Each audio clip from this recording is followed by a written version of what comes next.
सुप्रभात बच्चों।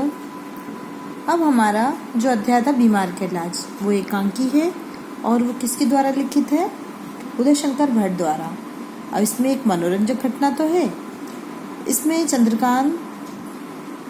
चंद्रकांत आगरा का एक रईस जो अंग्रेजी सभ्यता व रहन सहन का प्रेमी, एकदम भारी भरकम, उम्र 45 वर्ष। चंद्रकांत मतलब कहाँ के थे? आगरा के।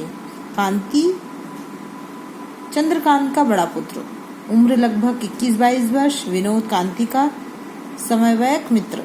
अब जो कांति था उसका मित्र विनोद था। शांति कांति का छोटा भाई।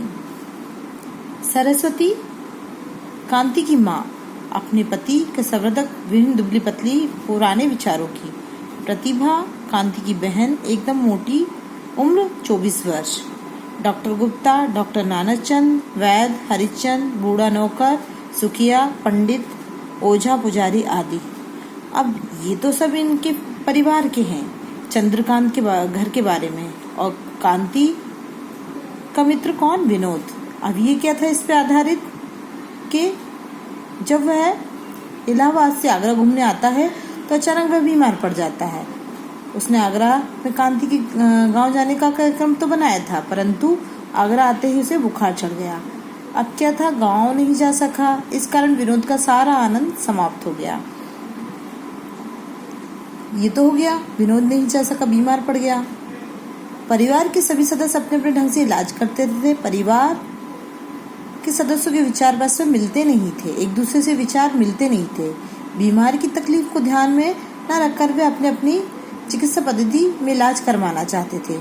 कांति के पिता एलोपैथिक इलाज कराना और वे डॉक्टर गुप्ता को बुलाना चाहते थे।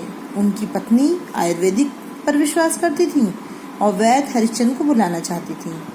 और इसी प्रकार पंडित से जल छिड़काव, चंद्रकांत का नौकर झाड़ फूक पर विश्वास करता था और वो ओझा को बुलाना चाहता था। इस प्रकार मेहमान को एलोपैथिक डॉक्टर की दवाइयाँ देनी पड़ती थी, तो दूसरी ओर वैद्य जी का काढ़ा भी पीना पड़ता था।